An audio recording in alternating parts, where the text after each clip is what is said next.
It is one of my favorite games to teach as you're playing it, because you all have that 6 cards. Right into it. Flip your 6. Hello, everybody. My name is Ilya. And my name is Tyler. Together we make up Kovray, a couple that loves to play board games. And today we're here to tell you about our top 5 games of July. Can you believe the summer's almost gone? I cannot. It makes me a little sad. Makes me big sad. But that's okay. We'll enjoy it while it lasts. That's true. The sun is shining, and we're here with games to talk to you about. Now, this type of video we do every single month. We tell you the games that really bring us a lot of joy in the month. 5 different ones, or sometimes the same. Sometimes there's crossovers, for sure. But we both have different tastes, so we gotta tell you about the games that we like. Exactly. In hopes of inspiring you to play some of them, and also hear about the games that you have been playing too. Now, we are on a goal this year to play 365 different games. And how many different games have we played so far? I don't know. 200 and something. I think it is 200 and something. I think it's 215, if I remember correctly. So we are on track. There's still 5 months to go, and quite a lot of games to be played. I guess counting August, yeah. Now, July was a bit of a roller coaster month for us, so we actually did not get to play as many games. I don't even know if I would call it a roller coaster of a month. It's just summertime, and we often are doing other things outside in the summer. Like running around in the field with our ladies. Our dogs, yeah. So we didn't get to play as many games this month, which is okay. And Ilya was also at Gen Con at the end of the month, so that was a little bit of a I did actually play games, that's a lie. I did too. Yeah. But there's a lot of prep before going to Gen Con, so I think we were just both busy. So we ended up playing 28 different plays of 20 different games. 20 different, there you go. 23 different games. Oh, okay. But you know what a wild thing is? We've played with 20 different people. Oh, wow. Actually, that's really awesome. So we almost played with as many people as we played different games. Yeah. Maybe that can be our 2026 goal, is play with 365 different people. I don't know about that one. We can make so many new friends. No. That would spread myself too thin.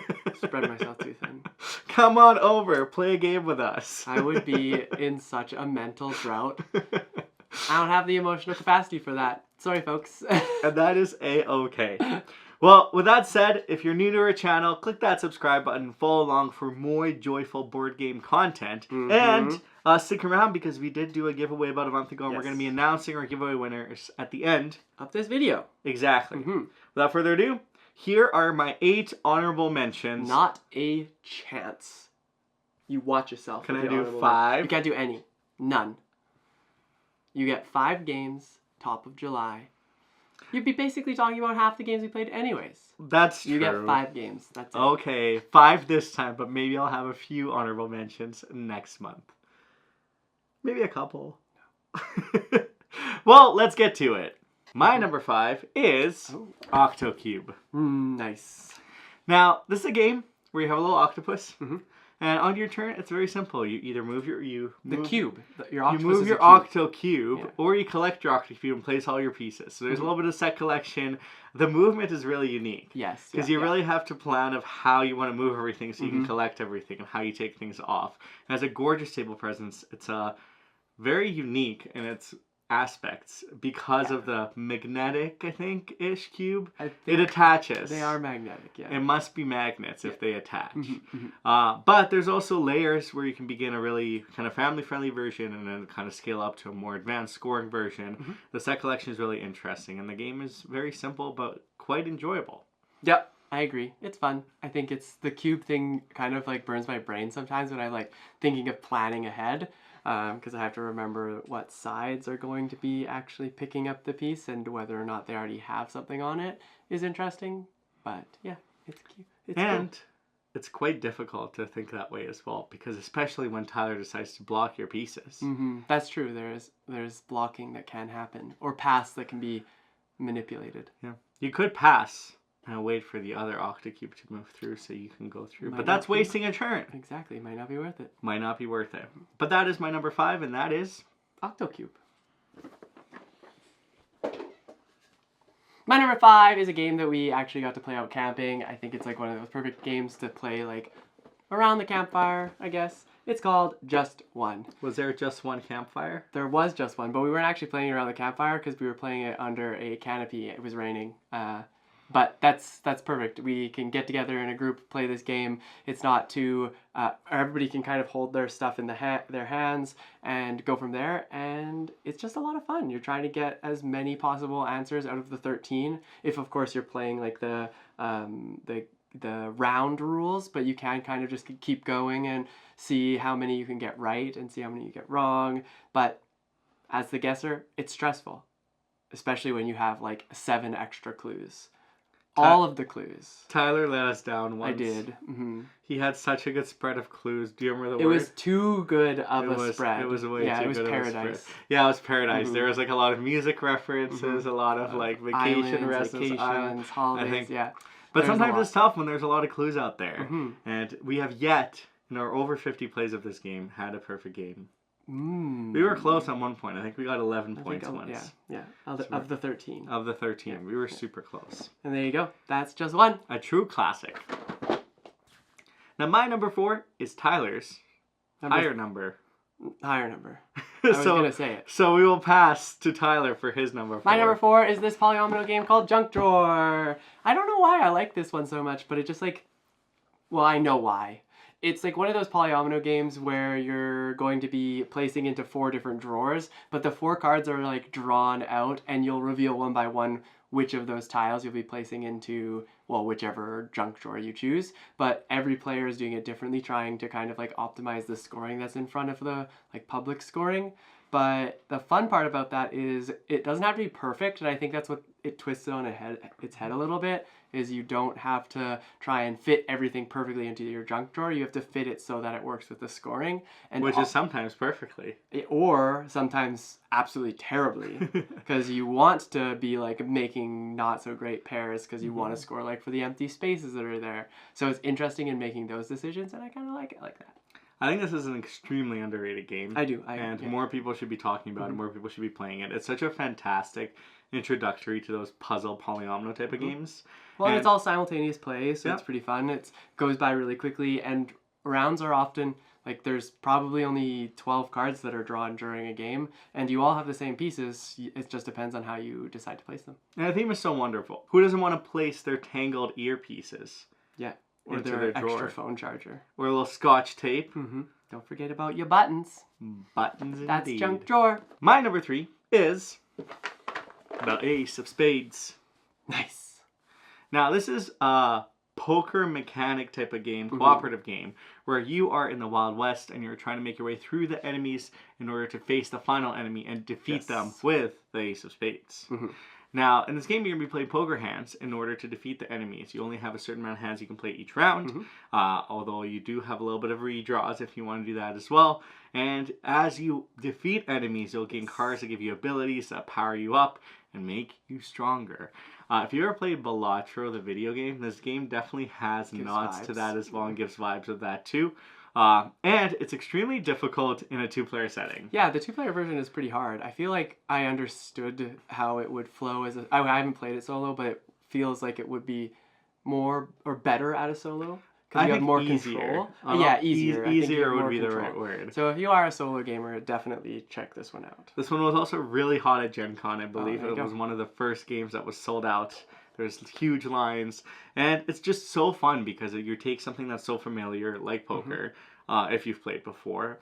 And if not, it's a great way to learn the poker hands and kind of utilize all of that in a really fun way. And there's a lot of scalability, there's a lot of variability between game to game, and there's ways to layer difficulty or make the game easier. So it really has different ways to approach it, and it is just a fantastic game that I can't wait to play more of. That's Ace of Spades. Okay, my number 3 is, well, Ilya's number 4, as I may have not said before, but it is this game called Flip Tunes. Flip. Yeah. Basically, in this game, you're going to be making a cast of cartoon characters to star in your film, and the best film, basically. And the way you're going to be doing that is you're going to be revealing a bunch of cards, 6 to be exact, well, maybe more than that, depending on what's happening. But you'll reveal a 2x3 or 3x2 grid, and cards will be placed on that. You'll gain fame, and you'll spend that fame to either bring in new workers or new cartoon characters, and then dismiss old cartoon characters that maybe aren't performing as well. You're fired! Exactly. And in this game, essentially, you'll play until somebody reaches 30 fame, but the interesting thing is it really depends on what cards come out, because there's a lot of different strategies that go on in this game. There's a lot of different combos you can try and put together. And then at the end of the day, what it does come down to, well, what does sometimes come down to, is a bit of luck in the draw, and we appreciate those types of games. It's also super fast. And the art style is so fun. It's such a unique game that I do feel, especially with a small footprint, it can be held in anyone's collection, and you can really show it to anybody, because it is one of my favorite games to teach as you're playing it, because you all have that 6 cards. Right, flip your 6 cards. This is what you do with the cards, and by the time you're in your second round, everyone already knows how to play. A lot of the text is on the cards themselves, so you really get to discover the game as it continues and see all the fun different abilities and how they interact with each other. It's a fantastic game. We've played quite a bit of it now already too. And you're not going to get through the entire deck either, so like a lot of the cards that do come up, you have to be very accommodating in your strategy and see how they can work. And also at times maybe you don't even bother taking cards. So it's something to think about when you're playing this game. It sure is. And that is Fliptoons. My number 2 is Red Carpet. Nice. I am so excited to talk about this game. Now, we did talk about briefly in our Gen Con preview. Yep. And all I have to say is I saw this game I didn't see earlier this year at Gamma Expo. And when I first saw it, I was not sure. I know. You told me about it. Because you're using your phone as one of the key tools in the game. You place it on a little phone holder, you do 2x in your camera, and that's a key mechanic in the game. Yes. Because what you're doing in this game is you're paparazzi trying to capture photos of celebrities. And if the celebrities are facing you, if there's ads in the background, if they're in a particular way. They're like, what are their chauffeurs, their bodyguards? Entourage. They have to be looking away from the camera. Yeah, no additional faces. You got to get the celebrity. Just them. So there's a lot of kind of fun elements like that. So I wasn't sure, because sometimes using your phone takes away from the tabletop experience and doesn't fully contribute to it. And then we played it. Yeah, it was really cool.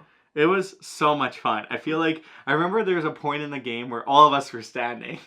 And we're like, trying to get the perfect picture. How do we position everybody correctly? Because the way you play in this game is you actually use cards to move the celebrities along, or reposition your camera, or vote for potential influence the nominees and the winners of certain awards. So there's a lot of layers, strategic layers of this game. But then there is a photo taking phase where you place your camera and you go click, click, and see how you do. And that's really fun, because are there shoulders showing? Maybe they are. Are there additional faces? Are there ads? And it was really interesting to see how everyone did and how they positioned the camera. And a key moment of the game I remember is when someone at the table had the perfect shot lined up, and another player decided to call over the celebrity to face the other way and ruined it, which was funny. And I like moments like that. And I think there's still a lot of ways to catch up points-wise. Our point spread was pretty close. I can't wait to share this game more with everybody. The production value, everything in it was just mwah. Yeah, and that's not the end of it either, because like you can still get away with scoring a lot of points that way. And by manipulating the voting, it actually works out really well. So it's not just about taking the pictures. There are layers that add to this game that make that photo thing important, but not as like a major piece of the game. You still have to make some decisions. You gotta make some good decisions. And that is Red Carpet. All right, my number 2 is a game that is definitely a classic. It is called The Castles of Burgundy. The Castles of what? Yeah, the Burgundy. The Castles of Burgundy.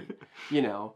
Anyways, this is a Stamfeld game. It is, how do I even describe this? You are building out a map, and you are placing different buildings and farms and etc. onto this board. But the way you're doing that is through dice, and you'll use your actions to place tiles or draft tiles from the center. So you'll draft the tiles from the center, they'll go into your storage, and then you'll play those tiles onto your board using the dice.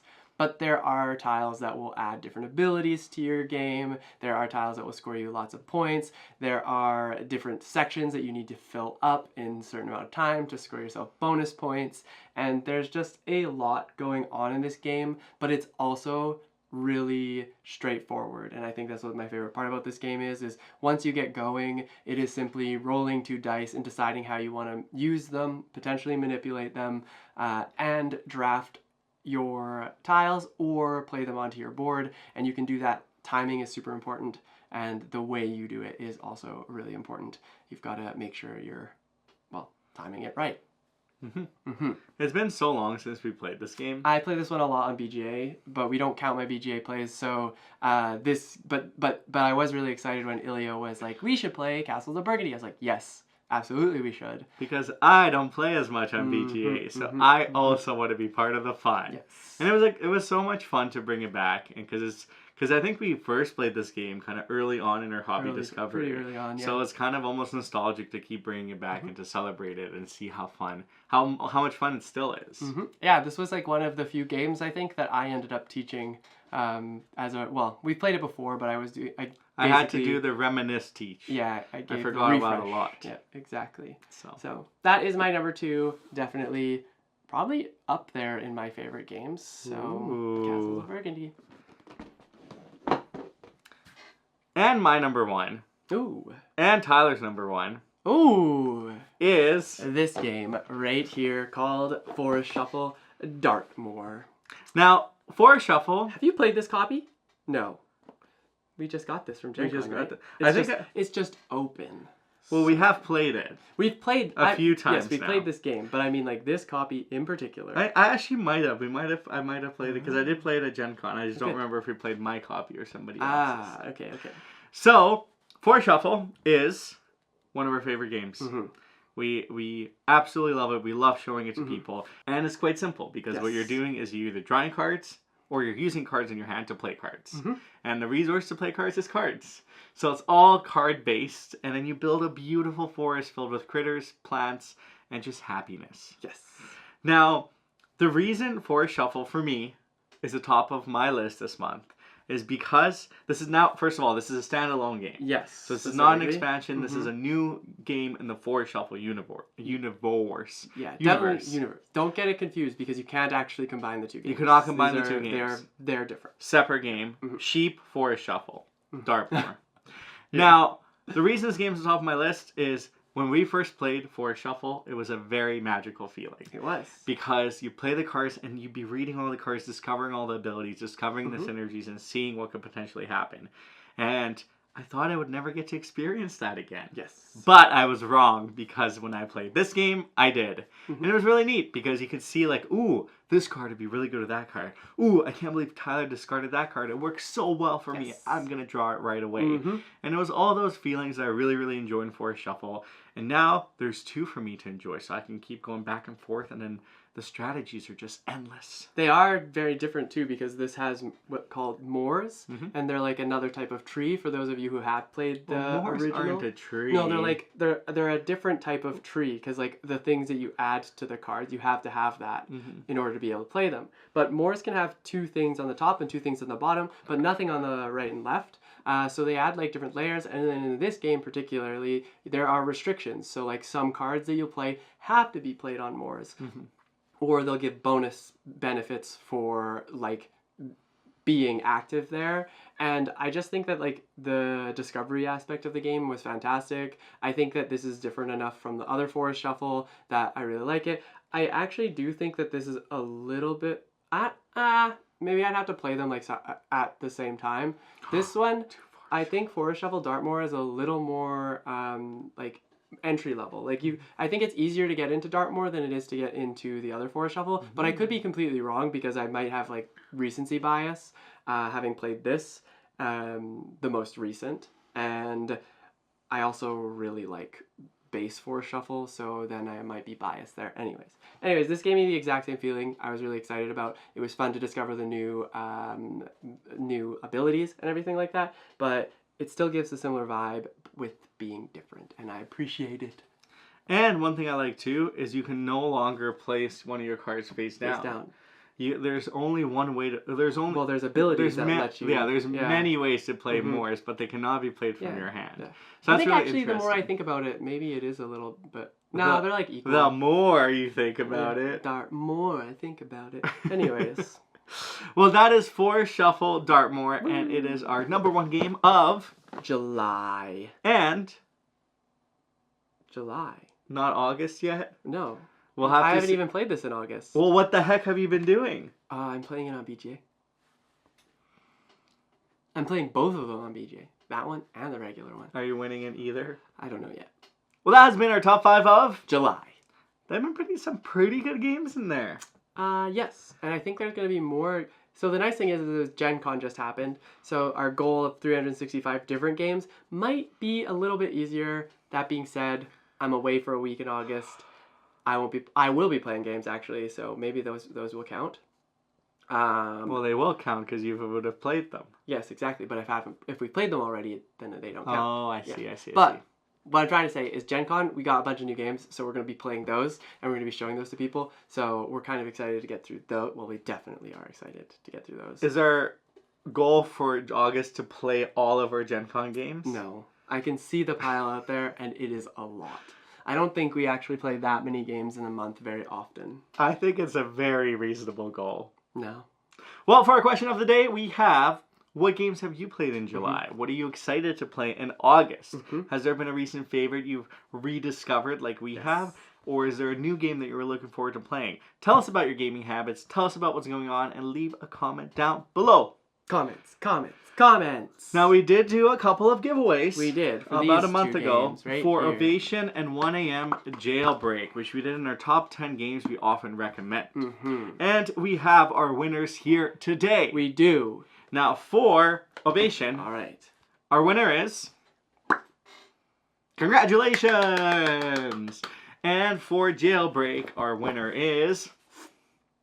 Yay! Congrats! Now, when we do giveaways, the only way we'll contact you is on YouTube or through email, which is contact@kovray.com. So if you get any contact any other ways, ignore it. I think the first way we'll reach out is in the comments. In the comments. That is how you will know, for sure.